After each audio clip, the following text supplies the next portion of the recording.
kebaikan Allah kami boleh ada di tempat ini ya Bapa. Karena pengorbanan Allah yang begitu besar Tuhan. Engkau telah Tuhan membawa kami kepada kehidupan yang lebih bermakna Tuhan. Kami menyadari Bapa bahwa hidup ini Tuhan, kami perlu yang namanya tujuan dalam hidup kami Tuhan. Kami percaya Tuhan bahwa Engkaulah tujuan di dalam hidup kami ya Bapa. Pada pagi hari ini ya Bapa, kami mau rindu Tuhan mendengar firman Tuhan di tempat ini. Bukan hanya mendengar, tapi kami rindu Tuhan, firman itu hidup dalam kehidupan kami. Bukan hanya hidup, tapi firman itu boleh kami praktekkan dalam kehidupan kami ya Bapa. Biarlah pada siang hari ini ya Bapa, izinkan kami Tuhan, lembutkan hati kami untuk kami bisa mendengar firman Tuhan, menerima firman Tuhan. Supaya firman Tuhan yang disampaikan, firman Tuhan yang didengarkan menjadi kekuatan buat kami ya Bapa. Kalau ada kuasa-kuasa kegelapan, roh-roh intimidasi, kuasa-kuasa si jahat yang ingin merebut benih itu dalam kehidupan kami, kami sepakat Tuhan di ruangan ini, di dalam nama Yesus Tuhan, dalam nama Yesus, biarkan Engkau yang kami izinkan Tuhan ada dalam hati kami ya Bapa, dalam pikiran kami ya Bapa. Hamba-Mu yang akan menyampaikan firman Tuhan pada siang hari ini Tuhan. Biarlah Engkau pakai hidup hamba-Mu Tuhan. Setiap firman, setiap ucapan, setiap perkataan yang hamba boleh perdengarkan, itu menjadi suatu terobosan baru buat jemaat-Mu di tempat ini. Terima kasih ya Bapa, terima kasih Roh Kudus, dan kami akan siap Tuhan mendengar firman Tuhan pada siang hari ini. Di dalam nama Yesus, dan semua kita yang percaya katakan amin. Sekali lagi berikan kemuliaan buat Tuhan kita. Shalom Bapak Ibu semuanya. Apa kabar hari ini? Luar biasa Bapak Ibu, karena kita di minggu pertama ini kita sudah memasuki di bulan Desember tahun 2025. Artinya sebentar lagi kita akan meninggalkan tahun ini dan kita akan masuk di tahun yang baru. Tentunya Bapak Ibu, tahun ini banyak orang berkata bahwa wah keadaan nggak baik, wah ekonomi nggak baik, kehidupan penyakit dan sebagainya boleh kita alami. Tapi percayalah Bapak Ibu, kalau hari ini Bapak bisa hadir dalam ibadah di tempat ini, itu semua karena kebaikan Allah. Berikan kemuliaan buat Tuhan kita. Perkenalkan, nama saya David Handioko dan istri saya Heni Wijaya dan anak saya Marcelia Wijaya. Saya bersama dengan Pak Kris yang hari ini tidak bersama dengan kita karena beliau mendampingi Natal Joy Kid yang ada di Ledemun. Bersama Pak Kris mengembalakan di tempat ini, dan saya pemimpin kesan di daerah Kemiling. Dan langsung saja Bapak Ibu, dalam 30 menit ke depan saya akan menyampaikan sebuah firman Tuhan yang berjudul hidup selaras Bapak Ibu. Hidup selaras artinya hidup yang punya tujuan Bapak Ibu. Hidup yang selaras adalah hidup yang memberikan arti buat kehidupan kita semua. Artinya apa? Ada hidup yang tidak selaras. Nah, kehidupan yang selaras ini adalah kehidupan gimana kita menemukan tujuan Allah dalam kehidupan kita. Bukan sekedar hidup, bukan karena kita hidup-hidup saja Bapak Ibu, tapi ada sesuatu yang kita bisa rasakan dalam kehidupan ini Bapak Ibu. Setiap kita diciptakan bukan sekedar untuk hidup Bapak Ibu, tetapi untuk menjalankan tujuan ilahi yang Tuhan telah tetapkan. Ternyata kita ini diciptakan Allah bukan hanya sekedar karena kita hidup aja, setiap hari kita bangun, setiap hari kita beraktivitas dan sebagainya. Tentunya Allah itu punya tujuan hidup dalam kehidupan kita. Seperti halnya Bapak Ibu, kalau seorang penemu kulkas, dia menciptakan kulkas pasti punya tujuannya. Betul nggak? Tujuannya apa? Supaya bisa, kalau kita simpan makanan, bisa lebih awet. Betul? Bisa saja kulkas yang ada di rumah kita, bisa saja kita gunakan untuk yang lain, bisa nggak? Contohnya, bisa nggak kalau kulkas bisa untuk simpan baju kita? Bisa. Bisa nggak kulkas bisa kita simpan barang-barang kita? Bisa saja. Tapi tidak sesuai dengan fungsinya Bapak Ibu. Fungsi dari kulkas tersebut adalah untuk menyimpan bahan makanan yang supaya bisa diawetkan. Supaya besok kita bisa makan lagi, besok kita bisa makan lagi. Karena pencipta itu membuat spesial buat itu, makanya kita harus memfungsikannya untuk itu Bapak Ibu. Nah, tentunya juga Tuhan menciptakan kita itu ada tujuannya. Allah menciptakan kita itu ada fungsinya Bapak Ibu. Allah tidak lagi iseng-iseng menciptakan kita. Allah lagi nggak punya kerjaan. atau tidak ada pengangguran, dia akhirnya menciptakan manusia. Enggak. Semuanya itu ada maksud dan tujuan. Spesifiknya Bapak Ibu, tujuan Allah menciptakan kita yang ada di dunia ini, kita untuk mengelola dan bertanggung jawab apa yang Tuhan berikan pada kita. Nanti saya akan lanjutkan Bapak Ibu. Hidup tanpa tujuan seperti kapal tanpa nakoda, bergerak tapi tidak pernah sampai di pelabuhan Bapak Ibu. Bapak Ibu bayangkan kalau Bapak Ibu naik sebuah kapal yang besar tanpa nakoda, apa yang terjadi? Bisa nggak kapal itu berjalan? Bisa, betul nggak? Tapi tidak tahu mau sampai kemana. Bisa saja kapal itu kandas di pulau-pulau tertentu. Bahkan bisa saja kapal itu hanya muter-muter saja. Bahkan bisa saja kapal ini menumbur hal yang lain Bapak Ibu. Bayangkan Bapak Ibu, kalau habis ibadah ini ya, kurang lebih ya jam 11 kita selesai ibadah ya. Jam 11 kita selesai, karena nggak ada timernya ini, jadi bisa jadi setengah 12. Ya, biasa ada timer loh, 30 menit selesai saya. Ini nggak ada timernya, nggak ngerti saya. Ya, jadi artinya kalau misalnya selesai ibadah ini, pasti kita pengen makan siang, betul? Ada yang dari tadi malam sudah ngomong-ngomong sama keluarganya, "Dok, abis ibadah kita makan yuk." Ada nggak? Ada mungkin ya. Ada juga yang mungkin besok kita makan di rumah aja ya. Tadi pagi istrinya udah masak kayak gitu ya. Bisa aja. Tapi bayangkan kalau seandainya sampai hari ini kita belum punya planning. Belum punya planning mau makan di mana. Ya. Apa yang terjadi Bapak Ibu? Kita pulang dari ruangan ini, naik di mobil atau di motor, kita baru diskusi. Mau makan apa ya? Nah, ini mulai nih. Mulai terjadi drama. Mau makan apa, Mah? Biasa istri jawabnya begini nih, biasaan, tapi nggak semua kok. Terserah gitu ya. Terserah mau makan apa aja, aku ikut aja. Oke. Kalau terserah boleh dong makan apa aja, betul nggak? Hah? Anak makan apa? Kita makan tongseng ya? Oh jangan. Nah, drama udah mulai nih. Jangan tongseng loh. Katanya terserah ya, terserah jangan tongseng lah kayak gitu ya. Nambah lagi nih. Ya ini pengalaman bisa terjadi kayak gitu. Tanpa tujuan, tanpa apa yang kita planningkan, kadang-kadang kita termuter Bapak Ibu. Yang harusnya jam 12. Tapi karena tadi tidak punya tujuan, pengen makan apa nggak ngerti, akhirnya kita muter-muter. Ya udah kita ke mana ya, dari Teluk ke Antasari aja deh. Antasari kan waktu jalan. Sampai di Antasari, tempat makan yang kita tuju apa? Tutup Bapak Ibu. Waduh. Udah lapar nih. Kalau semakin lapar, kayaknya semakin terpacu tuh kita. Makan apa nih? Makan apa ini gitu ya? Semakin hari, semakin jam, semakin menit, semakin beremosi nih kayak gitu. Akhirnya makan yang kadang-kadang ya gak sesuai dengan harapan kita. Karena tidak punya planning dan tidak punya tujuan Bapak Ibu. Bapak Ibu, Allah menciptakan manusia dengan tujuan yang jelas. Kejatuhan manusia ke dalam dosa tidak meninggalkan rencana Allah yang sejak jatuh dalam dosa. Tidak pernah menggagalkan. Jadi waktu manusia jatuh dalam dosa, bukan artinya rencana Tuhan gagal dalam kehidupan kita. Ketika manusia tidak taat kepada Tuhan, bukan artinya rencana Tuhan itu gagal buat manusia, bukan.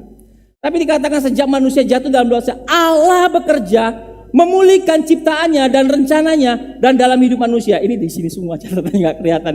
Saya buat PowerPoint jadi kayaknya sia-sia ini kayaknya. Ya nggak apa-apa ya. Jadi Allah terus bekerja memulihkan citranya dalam kehidupan kita Bapak Ibu. Memang ketika manusia jatuh dalam dosa, rupa Allah itu hancur dalam kehidupan manusia. Gambaran Allah itu hancur Bapak Ibu. Yang manusia itu diciptakan dengan serupa dengan gambar Allah. Karena manusia jatuh dalam dosa, akhirnya gambar Allah itu hancur. Tapi Tuhan gak berhenti di situ aja. Tuhan terus memulihkan citranya dalam kehidupan manusia. Dia mau tujuan Allah dalam kehidupan manusia itu tercapai Bapak Ibu. Maka dikatakan Bapak Ibu, Allah terus bekerja. Allah terus memakai orang-orang di dunia ini. Mulai dari raja-raja, mulai dari hakim-hakim, para nabi. Tuhan pakai semua orang. Tapi akhirnya gak bisa Bapak Ibu. Sampai satu saat, sampai satu titik Bapak Ibu, Tuhan tahu bahwa harus ada yang dikorbankan untuk menebus dosa ini, yaitu dengan pengorbanannya di kayu salib. Karena begitu besar kasih Allah akan dunia ini, Dia mengaruniakan anak yang tunggal supaya apa? Kita beroleh keselamatan Bapak Ibu. Akhirnya Dia tebus kita Bapak Ibu dengan darahnya. Itulah cara Tuhan merubah citra manusia yang sudah rusak dalam kehidupan kita semua Bapak Ibu. Tuhan tebus semuanya itu dengan karyanya di kayu salib Bapak Ibu. Maka dikatakan pagi hari ini saya akan baca di dalam Efesus 2 ayat yang ke-10, tapi akan saya bacakan dulu di ayat ke-8 sampai dan 9 Bapak Ibu. Efesus 2 ayat ke-8 sampai ke-10 dikatakan begini Bapak Ibu. Sebab, ini saya ambil dalam versi terjemahan baru versi yang kedua. Sebab, karena anugerah kamu, kita semua, diselamatkan oleh iman, itu bukan hasil usahamu, tetapi pemberian Allah. Itu bukan hasil pekerjaanmu, supaya tidak ada orang yang memegahkan diri. Sampai di sini Bapak Ibu. Ayat 8, ayat 9. Yesus berkata, sebab karena anugerah kamu diselamatkan oleh iman. Ayat ini berbicara kepada kita. Allah berbicara kepada Rasul Paulus. Mengatakan di ayat ke-8 dan ayat ke-9 dikatakan bahwa keselamatan itu adalah semata-mata karena anugerah Bapak Ibu. Keselamatan itu gratis buat kita yang percaya kepada Tuhan. Tidak ada yang dikatakan di sini, tidak ada usaha. Bukan hasil pekerjaanmu supaya kamu ada orang yang memegangkan. Jadi tidak ada seorang pun di ruangan ini yang menyombongkan dirinya karena sudah diselamatkan sama Tuhan. Dikatakan apa? Itu bukan hasil usaha, pekerjaan dan lain-lain, tapi itu karena anugerah Bapak Ibu. Disinilah Tuhan berkata bahwa Allah telah memulihkan citra manusia, gambar manusia yang serupa dengan Allah dengan cara memberikan anugerah keselamatan kepada kita semua. Yang percaya katakan amin. Dan di sini kalau kita melihat anugerah, betapa bersyukurnya kita, betapa beruntungnya kita jadi anak Tuhan Bapak Ibu. Betapa bersukacitanya karena kita percaya sama Tuhan. Karena yang tadinya kita melakukan dosa karena kita tidak taat, sekarang kita diselamatkan. Maka dikatakan bahwa anugerah itu luar biasa Bapak Ibu. Maka dikatakan di sini Bapak Ibu, untuk itu kita beribadah untuk apa? Untuk menaikkan syukur kita kepada Tuhan. Karena kita sudah diberikan apa? Apa Bapak Ibu? Anugerah. Kita nggak usaha lagi, kita nggak mencari lagi, kita nggak ngoyok lagi. Tapi di sini dikatakan karena anugerah Tuhan, maka kita datang ke sini untuk beribadah, mengucap syukur.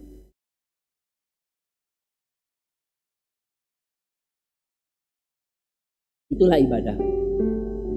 Mengucap syukur kepada Tuhan. Maka dikatakan ucapan syukur itu harus kita lakukan dengan baik-baik. Dengan apa? Kita mau menaikkan ucapan syukur kita. Dengan apa kita membalas kebaikan Tuhan? Mampu nggak kita membalas kebaikan Tuhan? Saya rasa tidak ada seorang pun yang mampu untuk membalas kebaikan Tuhan. Selain apa? Selain ucapan syukur. Ucapan syukur. Ucapan syukur untuk menyembah Dia. Makanya Bapak Ibu, perlu saya tekankan Bapak Ibu. Kalau kita punya anak, berapapun usia dia, maupun anak kecil, baby kid, remaja, mungkin anak kita masih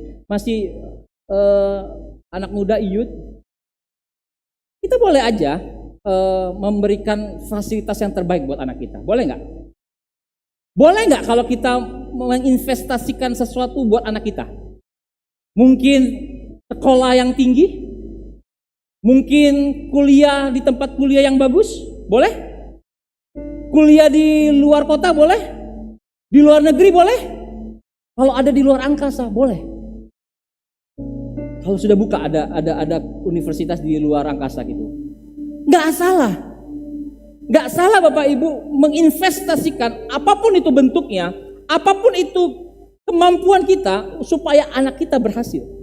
Tapi satu hal, jangan pernah lupa Bapak Ibu, investasikan juga yang satu ini. Ajarkan mereka dari sekarang untuk menyembah Tuhan. Ada backsoundnya kan? Ini luar biasa, beri kemuliaan buat Tuhan ini. Ini penyembahan ini kita harus ajarkan kepada anak-anak kita. Kita harus mewariskan ini dari usia dini. Karena pujian dan penyembahan itulah yang harus kita lakukan nanti pada saat kehidupan yang kekal. Banyak sekarang Bapak Ibu, di kebaktian remaja, di kebaktian youth, bahkan di kebaktian umum, ketika song leader mengajak, mari kita memuji Tuhan, mari kita menyembah Tuhan. Nggak ngerti mau menyembah itu seperti apa. Mereka datang di gedung ibadah, tapi mereka bengong. Mereka nggak ngerti cara menyembah. Mereka mungkin karena nggak ngerti menyembah, mereka asik dengan ponsel mereka, malah menyembah sambil main handphone. Bahkan bukan hanya anak-anak kita, mungkin kita pun seperti itu.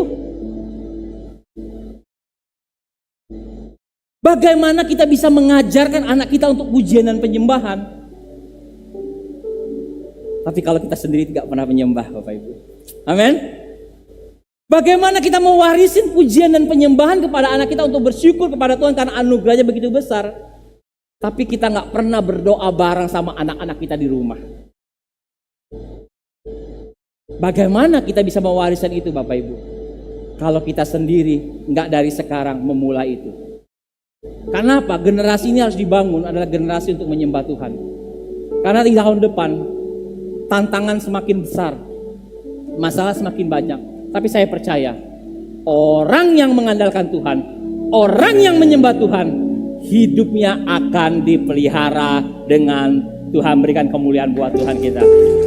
Selanjutnya Bapak Ibu di ayat yang ke-10 dikatakan, karena kita buatan Allah, karena kita ini buatan Allah, diciptakan dalam Kristus Yesus untuk melakukan pekerjaan yang baik yang dipersiapkan Allah sebelumnya Ia mau supaya kita hidup di dalamnya Bapak Ibu. Artinya apa? Di ayat ke-10 ini adalah bagian kita. Bagaimana kita merespon anugerah Allah. Bagaimana hidup kita setelah kita mendapatkan keselamatan. Apa yang menjadi respon kita? Maka dikatakan di sini Bapak Ibu, agar hidup selaras dengan tujuan Allah, pertama kita perlu memahami siapa diri kita yang sebenarnya. Bapak Ibu, kita harus tahu siapa sih kita? Siapa yang diri kita ini? Kita kenal nggak diri kita? Jangan-jangan ya, kita nggak kenal sama diri kita sendiri. Jangan-jangan kita nggak tahu sama diri kita sendiri. Makanya kita perlu tahu siapa diri kita Bapak Ibu. Ada ilustrasi Alkisah, ada mungkin Bapak Ibu sudah mendengar cerita ini, tapi saya pengen ceritakan lagi, gambarkan lagi, bahwasannya ada seorang anak menemukan telur. Ini telur bukan sembarang telur, tapi telur ular, bukan ular lagi, telur elang Bapak Ibu. Ya, telur elang ini akhirnya diambillah, dimasukkan ke dalam tempat ramanya telur-telur ayam yang pada umumnya. Ya, jadi telur elang ini ditemuin seorang anak, dia masukkan ke bagian pada telur-telur yang akan dieram dengan induk ayamnya. 2 minggu kemudian telur ayam ini ya menetas Bapak Ibu, ya. Menetas, ya. Setelah menetas, ayam-ayam itu keluar semua. Beserta dengan ternyata telur elang itu juga menetas. Nah, pada saat mereka keluar bermain, dia melihat keanehan pada dirinya. Kok saya beda sama saudara-saudara saya? Setelah itu induk ayam mengajarkan cara mencari makan. Kalau ayam mencari makan dengan cara mengais-ngais tanah, mengorek-ngorek tanah, mengeker-ngeker tanah. Elang nggak bisa. Elang itu kukunya tuh agak melengkung, sehingga dia kesulitan untuk mencari makanan. Dia mulai merasakan aneh. Ini bukan gue deh kayaknya. Tapi dia saudaranya ngomong, lu tuh ayam. Ayo kita cari makan. Oh, gua ayam ya. Oh iya, makan gitu ya. Mereka bermain gitu ya. Karena dia merasa bahwa dirinya adalah elang sebenarnya, dia harusnya bisa terbang. Dia mulai merasa semakin hari sayapnya itu semakin panjang, tapi ayam-ayamnya enggak. Tapi temannya saudaranya ini berkata, elu itu ayam, udah jangan aneh-aneh lah, dia bilang kayak itu. Suatu ketika Bapak Ibu, ketika badai terjadi, apa yang terjadi? Dia melihat sosok seekor burung yang besar, yang gagah perkasa, terbang di tengah badai. Ayam kalau ada badai gimana?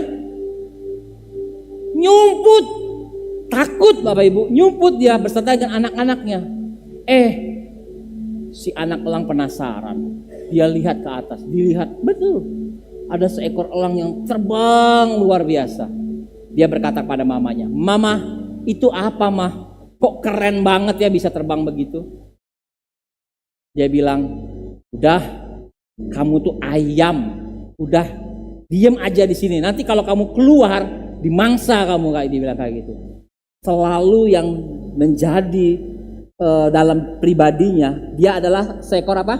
Anak ayam, Bapak Ibu. Sampai ketika mamanya sang induk sudah mulai tua, sudah mulai sakit-sakitan. Ayam bisa sakit kan? Ayam bisa sakit. Suatu hari menjelang ajalnya, si mama ayam maksudnya, sudah tergeletak, sudah gitu ya. Dia penasaran, pengen tanya siapa sih sebenarnya dia. Terus mamanya berkata, "Udahlah, mama udah nggak sanggup lagi nih." udah mau meninggalkan dunia ini. Sebenarnya mama mau ngomong sesuatu, dia bilang. Tapi ya terlambat Bapak Ibu. Begitu dia mau ngomong, kamu itu adalah dia meninggal Bapak Ibu. Apa yang terjadi Bapak Ibu? Seumur hidupnya anak elang ini tidak tahu identitasnya. Yang dia tahu apa? Anak ayam. Makanya dia gak bisa ngapa-ngapain. Dia tidak bisa terbang tinggi. Dia gak bisa menikmati badai. Dia harusnya hidupnya di ketinggian, tapi dia di bawah. Begitu juga dengan hidup kita Bapak Ibu. Ketika kita gak mengenal siapa diri kita, maka hidup kita gak akan maksimal. Yang mengerti katakan amin. Ketika kita gak mengenal siapa diri kita yang sebenarnya, maka kita jadilah seperti anak ayam yang terus-terusan mengais-ngais tanah, yang terus hidupnya seperti anak ayam. Tapi kita dikatakan, ayat 10 katakan gini, karena kita ini adalah buatan Allah. Katakan kita ini adalah buatan Allah. Coba senggol kanan kirinya, kita ini buatan Allah. Sekali lagi, lebih serius katakan kita ini buatan Allah. Jadi identitas kita ini adalah ciptaan Allah. Keren gak Bapak Ibu? Keren gak? Kita ini serupa dengan gambarnya Allah. Jadi jangan pernah ngejek lagi anak lu jelek. Karena kalau lu kita ngomong anak kita, lu tuh ya bodoh. Artinya kita lagi ngomongin siapa? Diri sendiri. Ya, kita lagi ngomongin pencipta kita. Kita ini serupa dengan gambar Allah. Maka dikatakan kita ini semua yang hadir di tempat ini, kita tuh sama di hadapan Allah. Sama di hadapan Allah. Kita ini serupa dengan gambarnya Allah. Dikatakan apa? Karena kita ini buatan Allah. Kita ini ciptaan Allah. Kita diciptakan dengan tujuan yang spesifik Bapak Ibu. Kita ini adalah buatannya Allah. Jadi jangan sampai kita merubah identitas kita.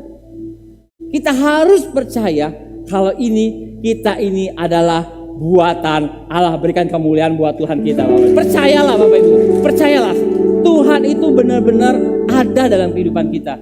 Dia menciptakan manusia ini enggak seperti batik printing, tahu Bapak Ibu batik printing?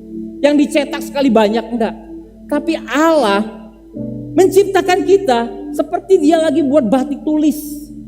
Dia menenun setiap pribadi, makanya setiap pribadi itu punya karakter yang unik. Kita enggak pernah sama. Setiap orang tuh beda pasti, karena Tuhan menciptakan kita tidak memprint sebanyak apapun, enggak. Tapi Dia menulis satu demi satu setiap kejadian yang ada dalam diri kita, Bapak Ibu. Makanya kita tuh unik. Maka dikatakan di sini adalah untuk itu kita harus bersyukur karena kita adalah buatan Allah. Yang kedua, Bapak Ibu, agar hidup selaras dengan tujuan Allah, kita perlu yang menyadari bahwa Allah memiliki rencana bagi kita. Kalau pertama tadi kita harus sadar kalau kita ini adalah serupa dengan Allah. Kita ini adalah ciptaan Allah. Yang kedua, menyadari bahwa Allah memiliki rencana bagi kita, Bapak Ibu. Efesus 2 ayat 10 dikatakan, ketika Allah berkata karena kita ini adalah buatan Allah, dilanjutkan diciptakan dalam Kristus Yesus untuk melakukan pekerjaan yang baik. Perhatikan kata-kata diciptakan, Bapak Ibu. Firman Tuhan katakan, siapa yang ada di dalam aku, dia adalah ciptaan apa? Ciptaan baru. Amin. Jadi kalau kita sudah percaya sama Tuhan, kalau kita membuka hati kita sama Tuhan, kita tuh ada ciptaan baru buat Tuhan. Yang lama sudah berlalu, masa lalu kita sudah berlalu, segala-galanya sudah berlalu. Tapi hari ini saya mau katakan, kalau engkau percaya sama Tuhan, engkau adalah ciptaan baru di ruangan ini. Katakan amin. Dikatakan bahwa engkau adalah ciptaan baru di dalam Kristus untuk melakukan pekerjaan-pekerjaan yang baik. Kita ini diciptakan yang baru. Maka Tuhan menebus kita supaya apa? Kita tuh mengalami pembaharuan. Mengalami suatu terobosan. Jangan hidup kita stuck. Karena apa? Hidup yang selaras, kita akan selalu berjalan dengan tujuannya Allah. Makanya hidup ini harusnya tidak membosankan, Bapak Ibu. Hidup ini harusnya menyenangkan. Hidup ini harusnya bahagia. Karena apa? Kita berjalan dengan tujuannya Allah. Maka dikatakan bahwa kita ini adalah ciptaan baru. Kita selalu diperbaharui. Setiap apa? Setiap hari. Setiap hari kita diperbaharui. Makanya kita harus menyadari karena Allah itu adalah gambaran buat diri kita. Kita mau melakukan pekerjaan yang baik buat Tuhan. Kita mau melakukan segala sesuatu yang terbaik buat Tuhan. Kita mau melakukan apa yang bisa kita lakukan maksimal. Makanya hidup ini harus maksimal. Ingat Bapak Ibu, hidup itu hanya satu kali, betul nggak? Tidak 2 kali atau berkali-kali, enggak. Hidup ini hanya sekali. Dan hidup yang sekali ini yang membawa kita mempunyai dampak, Bapak Ibu. Karena itu kita harus menggunakan kesempatan ini. Kesempatan apa? Kesempatan untuk dipulihkan. Supaya apa? Rancangan Tuhan, tujuan Allah, pemulihan Allah dalam kehidupan kita itu tergenapi. Mari sekali lagi berikan kemuliaan buat Tuhan kita. Bapak Ibu, ciptaan yang baru adalah sesuatu yang baru buat kita juga. Kita dipulihkan. Jadi jangan pernah ingat-ingat lagi masa lalu kita. Masa lalu kita yang penuh dengan kesuraman. Masa lalu kita yang penuh dengan hujatan. Masa lalu kita yang penuh dengan amarah. Hari ini saya katakan, kita semua yang percaya di sini adalah ciptaan baru. Dan ciptaan baru adalah sesuatu yang baru untuk membawa kita semakin hari, semakin hidup selaras dengan Tuhan. Yang ketiga, yang terakhir Bapak Ibu. Agar hidup selaras dengan tujuan Allah, kita perlu yang ketiga adalah menjalankan rencana Allah dalam kehidupan sehari-hari Bapak Ibu. Poin ketiga adalah poin terakhir Bapak Ibu. Boleh pemain musik mau main naik ke atas boleh, singer boleh naik ke atas.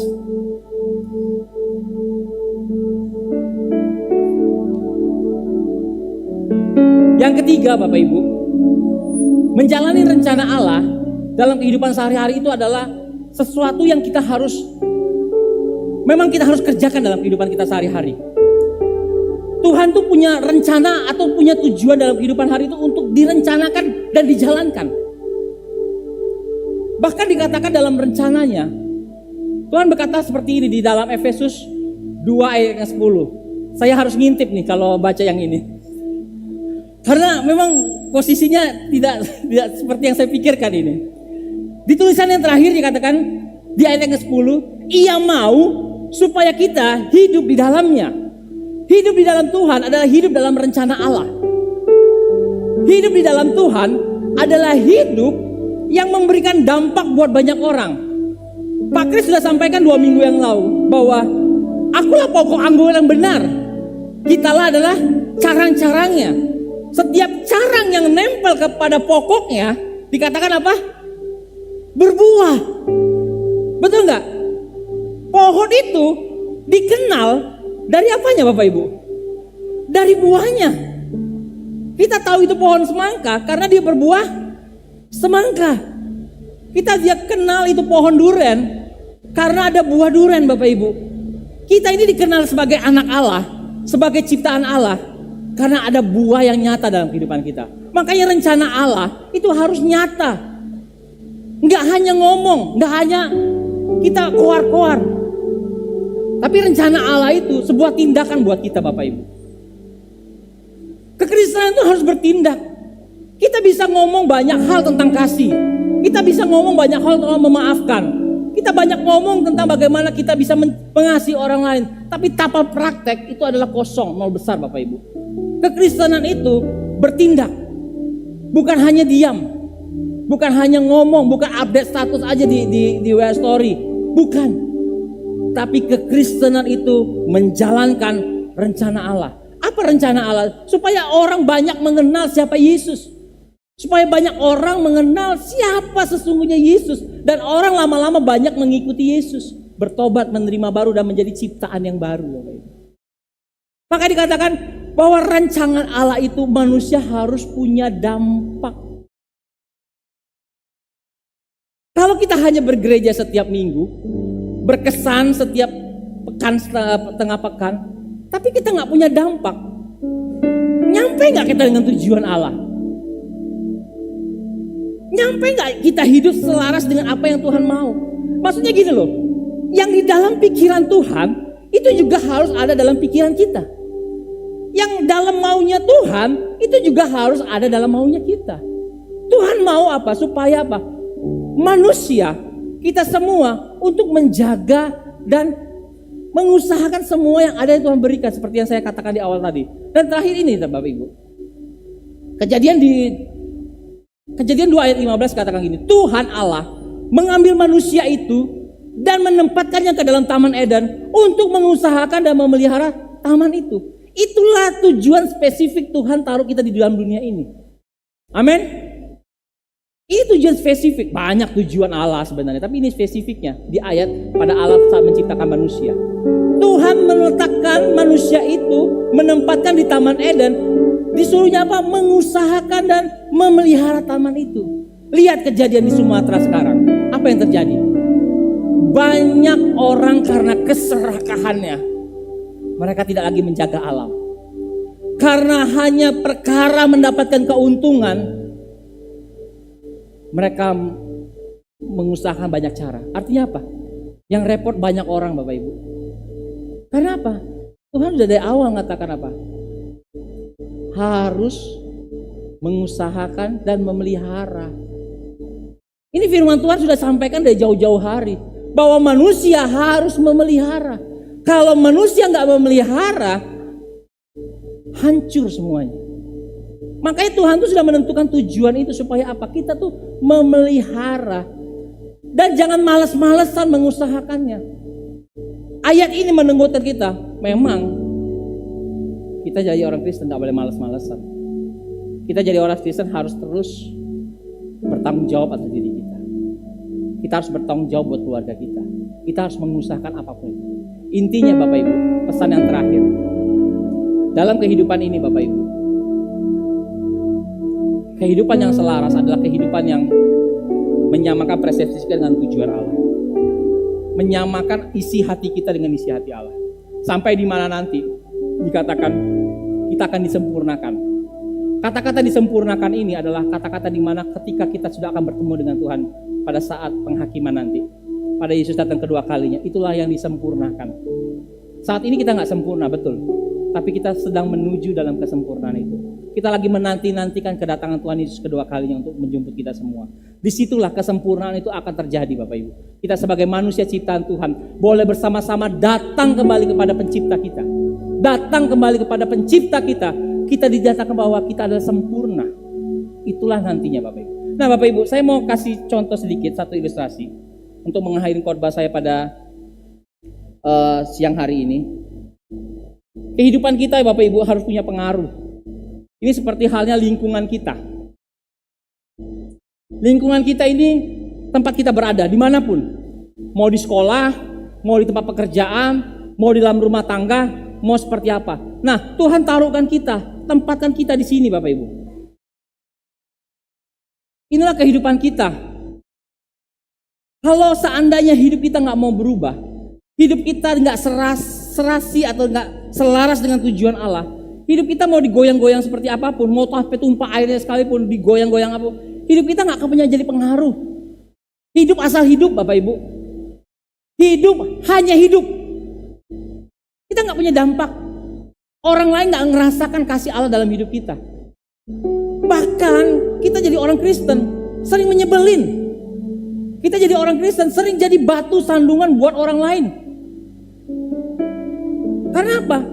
Kita nggak setuju dengan Allah. Kita nggak menyadari siapa kita sesungguhnya. Kita nggak dalam rencana Allah. Dan kita nggak menjalankan rencana Allah Bapak Ibu. Hidup kita seperti ini aja. Mau sampai kapanpun, mau sampai tua pun, sampai Tuhan panggil pun ya begini aja. Nggak punya dampaknya apa-apa. Begini-begini aja. Begini-begini aja Bapak Ibu. Yang kedua Bapak Ibu. Kehidupan itu harus punya dampak. Kehidupan yang punya dampak sama. Kita dalam lingkungan kita.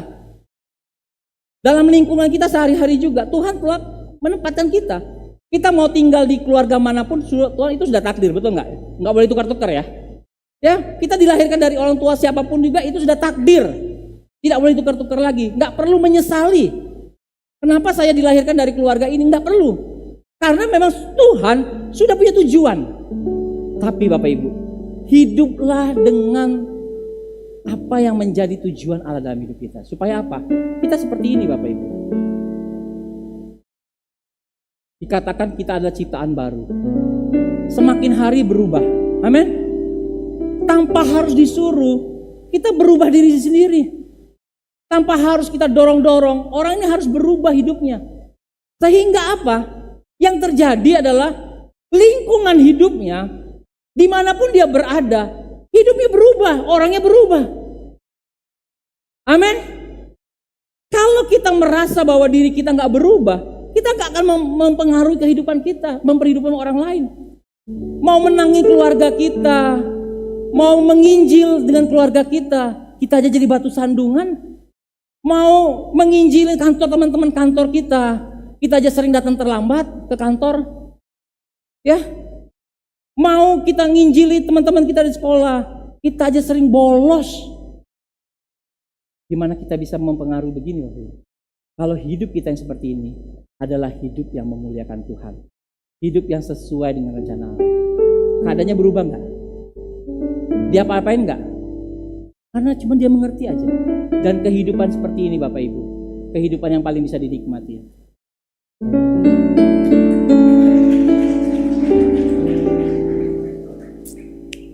Amin. Ada amin? Mau punya kehidupan seperti itu Bapak Ibu? Mau punya kehidupan yang bisa dinikmati banyak orang?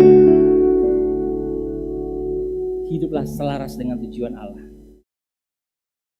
Hiduplah mengerti tentang siapa dirimu. Hiduplah menjalankan hidup sesuai dengan apa yang Tuhan mau dalam hidup. Itulah yang Tuhan mau dalam hidup kita. Sehingga kalau kita melakukan semua itu, Bapak, hidup yang satu kali ini adalah bukan hidup yang sia-sia. Hidup yang sekali ini bukan hidup yang asal hidup. Hidup sekali yang di dunia ini bukan asal mampir ke dunia ini, Bapak Ibu. Tapi ketika engkau dipanggil Tuhan, engkau sudah menjadi duta Allah di dalam dunia ini. Orang kenal Tuhan melalui hidupmu. Orang bertobat bukan karena ocehan kita, tapi dia melihat cara kita hidup. Orang kenal Tuhan bukan karena dipaksa-paksa untuk datang ke gereja atau datang ke kesan, tapi yang dia lihat adalah cara engkau hidup sehari-hari. Cara engkau, bagaimana engkau memperlakukan orang-orang di sekitarmu. Bagaimana engkau memelihara keluargamu. Bagaimana engkau melakukan segala sesuatunya yang Tuhan mau, yaitu mengusahakan dan memeliharanya. Firman Tuhan sudah saya sampaikan. Hidup yang selaras adalah hidup yang punya tujuan, yang punya arti. Mulai hari ini Bapak Ibu, saya mau ngajak di penghujung tahun ini. Bukan arti 1 bulan ini adalah sesuatu yang udahlah kita akan lewatin aja. Enggak. 3 minggu ke depan adalah kehidupan. Ingat tema kita di tahun ini apa? Level up. Amin. 3 minggu terakhir ini kesempatan kita untuk level up. Amin. Kejar apa yang belum kita dapatkan. Terus pacu apa yang belum kita capai hari-hari ini. Dengan cara hiduplah selaras dengan tujuan Allah. Karena apa? Enak Bapak Ibu. Kalau engkau sudah didesain muka-muka pewaris kerajaan Allah. Amin. Muka-muka yang Bapak lihat hari ini, nanti kita akan bertemu di kehidupan yang kekal nanti. Kita ini mewarisi babeh, kita punya kekayaan, harta yang luar biasa di surga. Di sana tidak ada sakit penyakit, di sana tidak ada tangisan lagi, di sana nggak ada kekesalan lagi, di sana nggak ada apa-apa lagi. Yang ada kita datang apa? Menyembah Tuhan. Makanya dikatakan kehidupan ini Bapak Ibu, jangan pernah sia-siakan. Jangan pernah sia-siakan. Hidup yang sekali ini adalah hidup yang selamanya.